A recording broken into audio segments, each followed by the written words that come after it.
সুপ্রিয় শিক্ষার্থীবৃন্দ এবং যারা আছেন সবাইকে আসসালামু আলাইকুম এবং শুভ সকাল।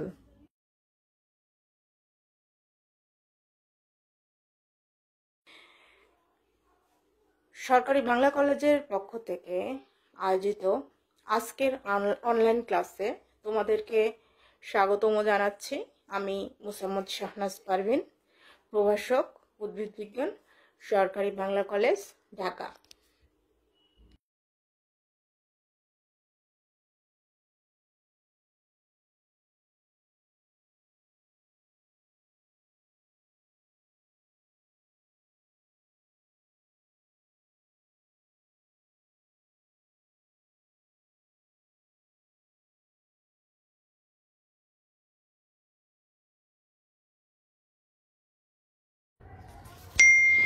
আজ আমরা আলোচনা করব ফাইকোলজি অর্থাৎ শৈবাল বিজ্ঞানের growth pattern and nutrition in algae অর্থাৎ শৈবালের বৃদ্ধির ধরন ও পুষ্টি, এই সিলেবাসটি নিয়ে। এই অধ্যায়ের আলোচ্য বিষয়সমূহ হল শৈবালের বৃদ্ধি, শৈবালের বৃদ্ধির ধরন, শৈবালের বিক্ষিপ্ত বা সাধারণ বৃদ্ধি, শৈবালের স্থানিকভাবে বৃদ্ধি, পুষ্টি, শৈবালের পুষ্টি, পুষ্টির উপর নির্ভর করে শৈবালের শ্রেণীবিন্যাস।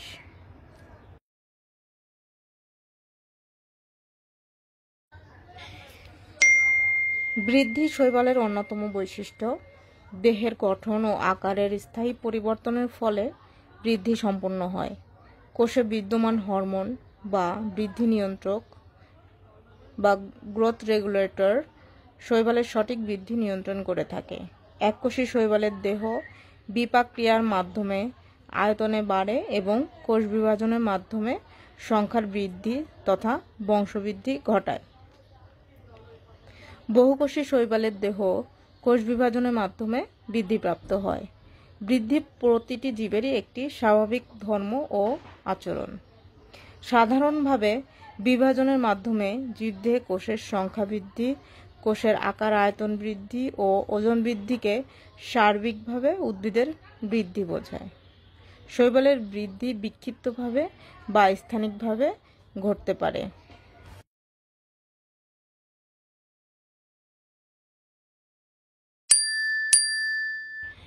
এখন আমরা শৈবালের বৃদ্ধির ধরন সম্পর্কে জানব। মিলার নামক একজন বিজ্ঞানী 1954 সালে মত প্রকাশ করেন যে বৃদ্ধি হলো জীবের গঠন ও আকারের স্থায়ী পরিবর্তন। শৈবাল একটি হেটেরোজেনাস উদ্ভিদ গোষ্ঠী। শ্রেণীভেদে শৈবাল থ্যালাসের গঠনশৈলীও ভিন্ন হয়ে থাকে। দেহের গঠনশৈলীর প্রকৃতির উপর নির্ভর করে শৈবালের বৃদ্ধির ধরন নির্ধারিত হয়ে থাকে। শৈবালের বৃদ্ধির ধরনকে প্রধানত দুই ভাগে ভাগ করা হয়, যেমন বিক্ষিপ্ত বা সাধারণ বৃদ্ধি বা ব্যাপকভাবে বৃদ্ধি এবং স্থানিক বৃদ্ধি বা লোকালাইজড গ্রোথ।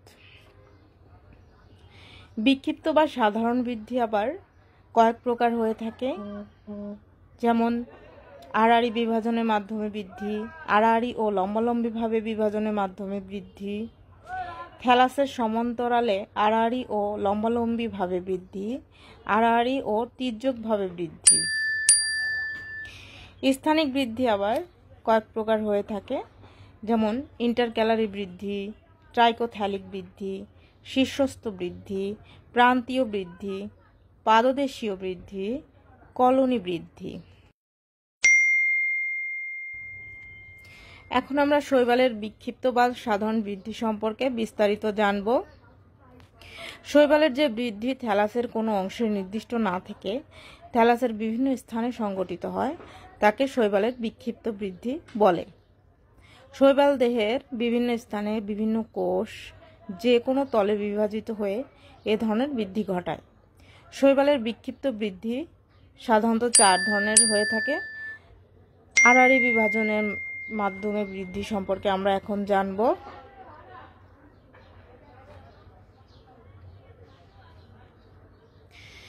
এক্ষেত্রে শৈবালের কোষ আড়াআড়িভাবে বা প্রস্থভাবে বিভাজিত হয়ে থ্যালাসের দৈর্ঘ্যে বৃদ্ধি ঘটায়। সূত্রাকার শৈবালে এই ধরনের বৃদ্ধি ঘটে, যেমন অসিলেটরিয়া, ইলেকট্রিক্স, উডোগোনিয়াম, স্পাইরোগাইরা ইত্যাদি শৈবালে আড়াআড়ি বিভাজনের মাধ্যমে বৃদ্ধি দেখা যায়।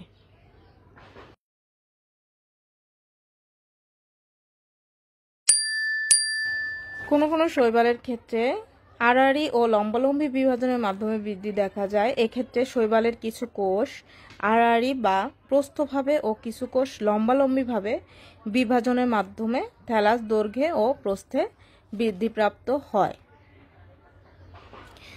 উদাহরণ হিসেবে আমরা বলতে পারি স্কাইজোমেরিস নামক শৈবালের কথা। এই শৈবালের বৃদ্ধি আড়াআড়ি ও লম্বালম্বীভাবে বিভাজনের মাধ্যমে ঘটে থাকে। কতিপয় শৈবালের ক্ষেত্রে থ্যালাসের সমান্তরালে আড়াআড়ি ও লম্বালম্বীভাবে বৃদ্ধি দেখা যায়। কিছু কিছু শৈবালের ক্ষেত্রে যাদের কোষ দেহের সমান্তরালে আড়াআড়ি ও লম্বালম্বী উভয় প্রকার বিভাজনের মাধ্যমে দৈর্ঘ্যে ও প্রস্থে বৃদ্ধি পায়। যেমন উদাহরণ হিসাবে আমরা বলতে পারি একটি উল্লেখযোগ্য শৈবালের নাম আলভা। এই শৈবালের ক্ষেত্রে এরূপ থ্যালাসের সমান্তরালে আড়াআড়ি ও লম্বালম্বীভাবে বৃদ্ধিপ্রাপ্ত হয়।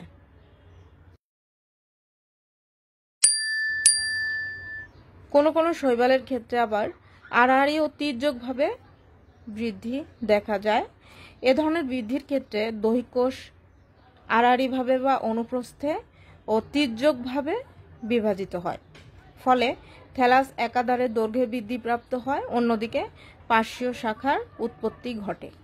যেমন ক্লাডোফোরা, পিথোফোরা ইত্যাদি শৈবালের ক্ষেত্রে এরূপ বৃদ্ধি দেখা যায়। এখন আমরা শৈবালের স্থানিকভাবে বৃদ্ধি সম্পর্কে জানব।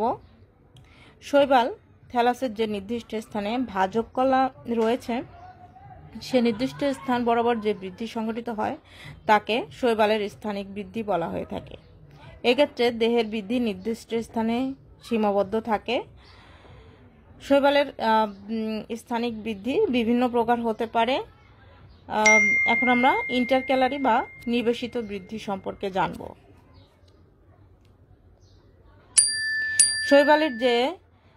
শৈবালের যে স্থানিক বৃদ্ধি শীর্ষকোষ বা হোল্ডফাস্ট সংলগ্ন স্থান ব্যতীত ফিলামেন্টের অন্য কোনো স্থানে বিভাজিত হয়ে শৈবাল দেহের বৃদ্ধি ঘটায় তাকে নিবেশিত বা ইন্টারক্যালারি বৃদ্ধি বলে। যেমন লেমিনারিয়া, পরফাইরা ইন্টারক্যালারি বৃদ্ধি প্রদর্শন করে। এর স্টাইপ ও ল্যামিনা এর সংযোগস্থলের কোষ বিভাজিত হয়ে বৃদ্ধি সম্পন্ন হয়। উডোগোনিয়ামের ফিলামেন্টের বিক্ষিপ্ত নিবেশিত কোষের বিভাজন ঘটে। আবার একটোকার্পাস এর ফিলামেন্টের উপরের দিকের এক বা একাধিক নির্দিষ্ট নিবেশিত ভাজক কোষের বিভাজন ঘটে। অধিকাংশ শৈবাল নিবেশিত কোষের বিভাজনের ফলে বৃদ্ধি পায়।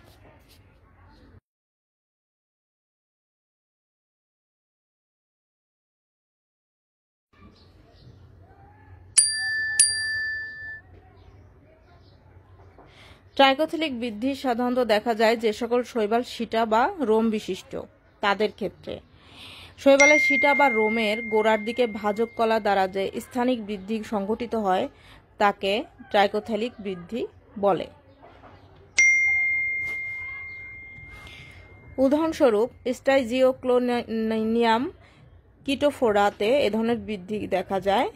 কোনো কোনো ট্রাইকোম বা ফিলামেন্টের প্রান্তীয় রোম এর নিচে ভাজক অঞ্চল বা মেরিস্টেমেটিক জোন থাকে। এ সকল কোষের বিভাজনের মাধ্যমেও ট্রাইকোথেলিক বৃদ্ধি ঘটে। যেমন রিভুলারিয়া, গ্লিওট্রিসিয়া ইত্যাদি শৈবালে এ ধরনের বৃদ্ধি দেখা যায়।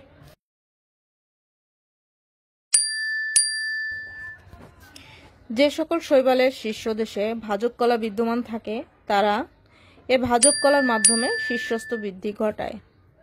যেমন কারা, নিটেলা, ফিউকাস, ডিকটায়োটা ইত্যাদি শৈবালে এ ধরনের বৃদ্ধি দেখা যায়। কারার প্রধান ও পার্শ্ব শাখার বৃদ্ধি একটিমাত্র গম্বুজাকৃতির কোষ দ্বারা সম্পন্ন হয়। এ ধরনের বৃদ্ধিকে সবচেয়ে উন্নত প্রকৃতির বৃদ্ধি বলা হয়ে থাকে।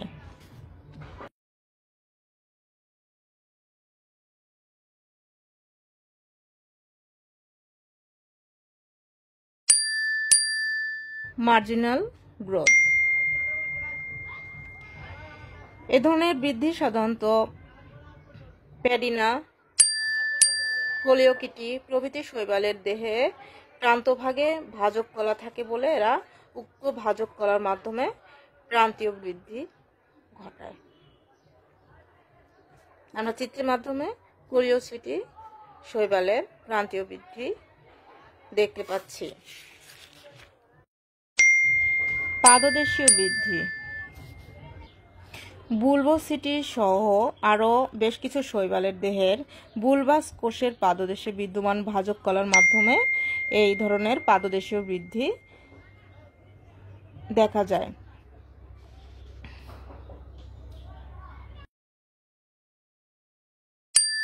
বৃদ্ধি।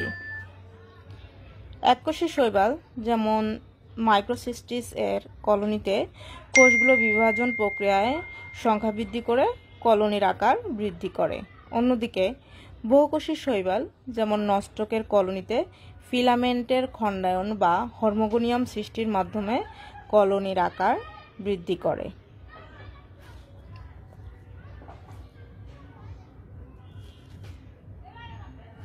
আমরা চিত্রের মাধ্যমে মাইক্রোসিস্টিস এবং নস্টক শৈবালের কলোনিয়াল গ্রোথ দেখতে পাচ্ছি।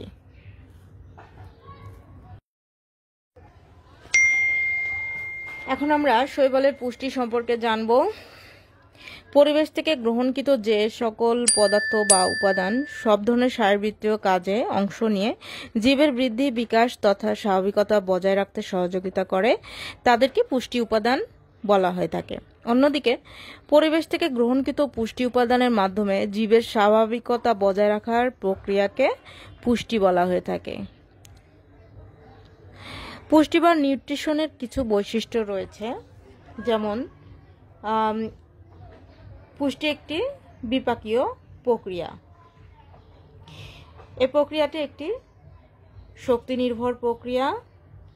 এই প্রক্রিয়ার মাধ্যমে জটিল বস্তু উৎপাদন হয়। এই প্রক্রিয়ার প্রধান স্থান হলো কোষ।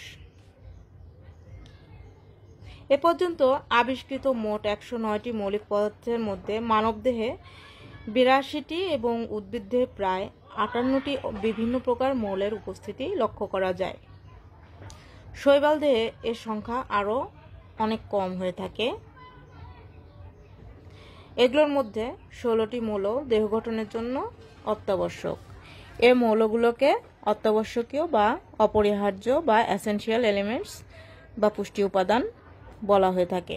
অন্যান্য মৌলগুলোকে অপরিহার্য মৌল বা নন এসেনশিয়াল এলিমেন্টস বলে। প্রয়োজনের মাত্রা অনুসারে অত্যাবশ্যকীয় বা অপরিহার্য মৌলগুলোকে আবার অতিমাত্রিক মৌল বা বৃহৎ পুষ্টি উপাদান ও স্বল্পমাত্রিক মৌল বা ক্ষুদ্র পুষ্টি উপাদান এই দুই ভাগে ভাগ করা হয়েছে। স্বল্পমাত্রিক মৌল বা ক্ষুদ্র পুষ্টি উপাদানকে ট্রেস উপাদানও বলা হয়ে থাকে। Carbon, hydrogen, oxygen, nitrogen, potassium, phosphorus, calcium, sulphur, magnesium, ferrous এই 10টি মৌলকে ম্যাক্রোনিউট্রিয়েন্ট এবং boron, manganese, zinc, copper, chlorine, molybdenum এই 6টি মৌলকে মাইক্রোনিউট্রিয়েন্ট বা ট্রেস এলিমেন্ট বলে।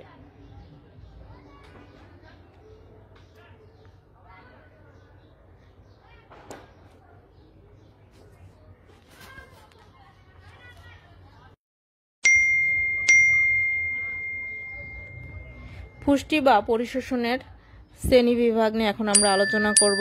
এটি প্রধানত দুইটি ভাগে বিভক্ত: স্বভোজী পুষ্টি বা অটোট্রফিক নিউট্রিশন এবং পরভোজী পুষ্টি বা হেটেরোট্রফিক নিউট্রিশন। স্বভোজী পুষ্টি আবার 4 প্রকার হয়ে থাকে: যেমন অশ্বভোজী পুষ্টি, আলোক অশ্বভোজী পুষ্টি, রাসায়নিক অশ্বভোজী পুষ্টি, জৈব পুষ্টি।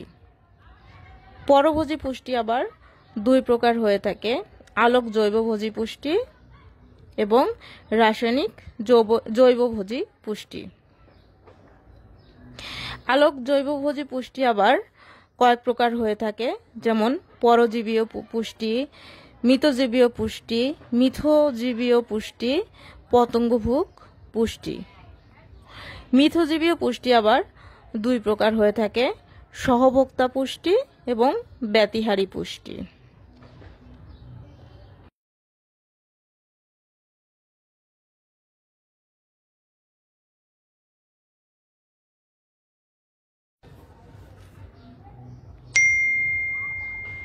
অন্যান্য উচ্চ শ্রেণীর সবুজ উদ্ভিদের মতোই শৈবালেরও দেহে পুষ্টি বা বৃদ্ধির জন্য ম্যাক্রো ও মাইক্রো বা ট্রেস উপাদানগুলো আবশ্যক।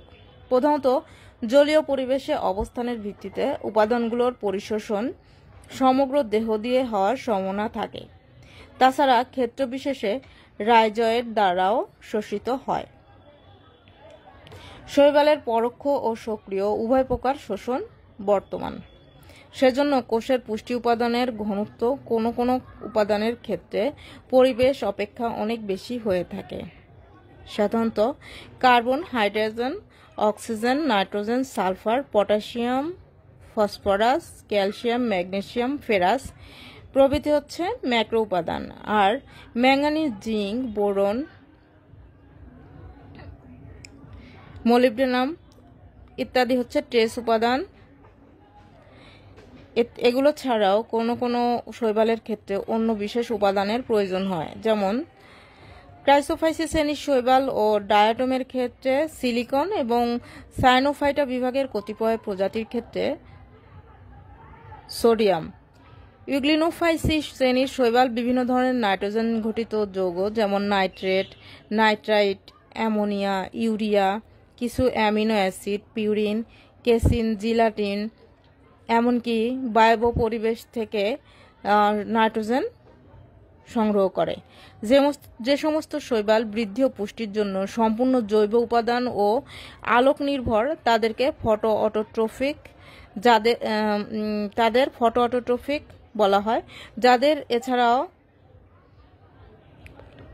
কোবালামিন, থিয়ামিন বা বায়োটিন, ভিটামিন এককভাবে বা একাধিকের মিশ্রণ প্রয়োজন হয়, তাদেরকে ফটো অক্সোট্রফিক, আর জৈব উপাদানের উপর আংশিক বা সম্পূর্ণ নির্ভরশীল তাদেরকে হেটারোট্রফিক বলা হয়ে থাকে। ডিনোফ্লাজিলেট গোষ্ঠীভুক্ত কিছু শৈবাল যারা কঠিন খাদ্য সংগ্রহ ও আত্তীকরণে সক্ষম তাদেরকে ফ্যাগোট্রফিক শৈবাল বলা হয়ে থাকে। পুষ্টির উপর নির্ভর করে শৈবালকে বিভিন্নভাবে বিন্যস্ত করা হয়। আমরা এখন পুষ্টির উপর নির্ভর করে শৈবালের শ্রেণী বিভাগ নিয়ে আলোচনা করব। সকল প্রকার শৈবালের ক্ষেত্রে ক্লোরোফিল বিদ্যমান থাকায় এরা নিজেরাই নিজেদের খাদ্য তৈরি করতে পারে, অর্থাৎ স্বভোজী। জলজ শৈবালসমূহ অবিস্রবণ ও ব্যাপন প্রক্রিয়ায় কার্বন ডাইঅক্সাইড ও পানি গ্রহণ করে। বায়বীয় শৈবালসমূহ তাদের স্যাঁতসেঁতে আশ্রয়স্থল থেকে দ্রবীভূত নাইট্রোজেন ও খনিজ পদার্থ সংগ্রহ করে। কোনো কোনো শৈবাল সালেক সংশ্লেষণ প্রক্রিয়ায় উন্নত স্টার্চ থেকে আরম্ভ করে ফ্যাট বা তেল ও প্রোটিন সংশ্লেষণ করে থাকে। পুষ্টির উপর নির্ভর করে শৈবাল বিভিন্ন প্রকার হয়ে থাকে, যেমন স্বভোজী বা সালেক সংশ্লেষণকারী বা ফটো অটোট্রফিক শৈবাল। এ জাতীয় শৈবালরা কার্বনের উৎস হিসাবে অজৈব পদার্থ এবং শক্তির উৎস হিসাবে আলোক শক্তিকে ব্যবহার করে থাকে। পরিবেশ থেকে প্রাপ্ত পানি এবং কার্বন ডাইঅক্সাইডের সহায়তায় সূর্যালোকের উপস্থিতিতে ক্লোরোফিলযুক্ত শৈবাল সালের সংশ্লেষণ প্রক্রিয়ায় কার্বোহাইড্রেট তৈরি করে। আলোর উপস্থিতিতে খাদ্য তৈরিতে সক্ষম শৈবালকে ফটো অটোট্রফিক শৈবাল বলা হয়ে থাকে। পুষ্টির দিক থেকে এদেরকে হলোফাইটিকও বলা হয়। কেমোট্রফিক শৈবাল বা কেমো অটোট্রফিক শৈবাল যখন জৈব পদার্থের সাথে অক্সিজেন যুক্ত করে শক্তির উৎস হিসেবে ব্যবহার করে তখন তাদেরকে কেমো অটোট্রফিক শৈবাল বা কেমোট্রফিক শৈবাল বলা হয়ে থাকে। এ জাতীয় শৈবাল ক্লোরোফিল বিহীন হয়ে থাকে। এরা অজৈব পদার্থের জারণের মাধ্যমে শক্তি উৎপাদন করতে পারে। ফটো অক্সোট্রফিক শৈবাল পুষ্টির জন্য কোবালামিন, থায়ামিন বা বায়োটিন ইত্যাদি ভিটামিনের এক বা একাধিক উপাদানের মিশ্রণ প্রয়োজন হয়, তখন তাদেরকে ফটো অক্সোট্রফিক শৈবাল বলা হয়ে থাকে। পরভোজী বা হেটারোট্রফিক বা অর্গানোট্রফিক শৈবাল যখন পুষ্টির জন্য জৈব পদার্থকে ব্যবহার করে তখন তাদেরকে হেটারোট্রফিক শৈবাল বলা হয়ে থাকে। ক্লোরোফিলবিহীন এ জাতীয় শৈবাল শক্তির উৎস হিসেবে বাহিরের জৈব পদার্থকে ব্যবহার করে। উদাহরণ হিসেবে বলা যায় স্পঞ্জিওক্লোরিস, ব্র্যাক্টিওকক্কাস ইত্যাদি শৈবাল। হেটারোট্রফিক শৈবাল যখন কার্বনের উৎস হিসেবে জৈব পদার্থ ও শক্তির উৎস হিসেবে আলোকে ব্যবহার করে তখন তাদেরকে ফটো হেটারোট্রফিক, এবং জৈব পদার্থের সাথে অক্সিজেন যুক্ত করে শক্তি হিসেবে ব্যবহার করে তখন তাদেরকে কেমো হেটারোট্রফিক বলা হয়ে থাকে। মিশ্রভোজী বা মিক্সোট্রফিক শৈবাল ক্লোরোফিলযুক্ত শৈবাল সালোক সংশ্লেষণের মাধ্যমে খাদ্য তৈরির পাশাপাশি যখন রাতের বেলা জৈব পদার্থ শোষণের মাধ্যমে পুষ্টি সংগ্রহ করে তাদেরকে মিক্সোট্রফিক শৈবাল বলে। এ জাতীয় শৈবাল মূলত স্বভোজী, তবে প্রয়োজনে পরভোজী হিসেবেও টিকে থাকতে পারে, যাকে ফ্যাকুলটেটিভলি হেটারোট্রফিক বলা হয়ে থাকে।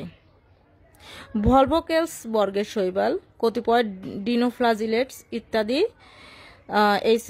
এই ধরনের শৈবাল বা মিক্সোট্রফিক শৈবালের উদাহরণ হয়ে থাকে। মৃতজীবী বা স্যাপ্রোফাইটিক শৈবাল যখন কোনো মৃত বস্তুর উপর হেটারোট্রফিক হিসেবে বসবাস করে তখন তাদেরকে মৃতজীবী বা স্যাপ্রোফাইটিক শৈবাল বলা হয়ে থাকে। পরজীবী বা প্যারাসাইটিক শৈবাল যখন কোনো সজীব পোষক থেকে পুষ্টি সংগ্রহ করে বৃদ্ধি পায় তখন তাদেরকে পরজীবী বা প্যারাসাইটিক শৈবাল বলে। উদাহরণ হিসেবে বলা যায় সেফালিউরাস নামক শৈবাল চা গাছের পাতায় পরজীবী হিসেবে বসবাস করে। মিথজীবী বা সিম্বায়োটিক শৈবাল যখন অন্য কোনো সজীব পোষকের সাথে পারস্পরিক সুবিধা আদান প্রদানের মাধ্যমে জীবন ধারণ করে বা পুষ্টি লাভ করে তখন তাদেরকে সিম্বায়োটিক শৈবাল বলে, এবং এর প্রতিটি সদস্যকে সিম্বায়ন্ট বলা হয়ে থাকে। উদাহরণ হিসেবে লাইকেন, যার একটি অংশ ছত্রাক এবং অন্য অংশ নীলাভ সবুজ শৈবাল হয়ে থাকে। ফ্যাগোট্রফিক শৈবাল যখন পরিবেশে থেকে খাদ্যকণা ভক্ষণ করে, অর্থাৎ কঠিন খাদ্য সংগ্রহ ও আত্তীকরণে সক্ষম শৈবালকে ফ্যাগোট্রফিক শৈবাল বলা হয়ে থাকে। ইউগ্লিনয়েড ও ডিনোফ্লাজিলেটস এর মধ্যে ফ্যাগোট্রফিক শৈবাল দেখা যায়। এদেরকে হলোজয়িক শৈবালও বলা হয়ে থাকে।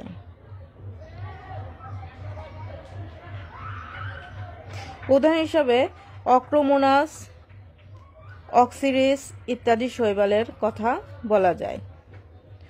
অসমোট্রফিক শৈবাল এ জাতীয় শৈবাল পরিবেশ থেকে পুষ্টি উপাদান দ্রবণ আকারে প্লাজমা মেমব্রেনের মাধ্যমে শোষণ করে থাকে।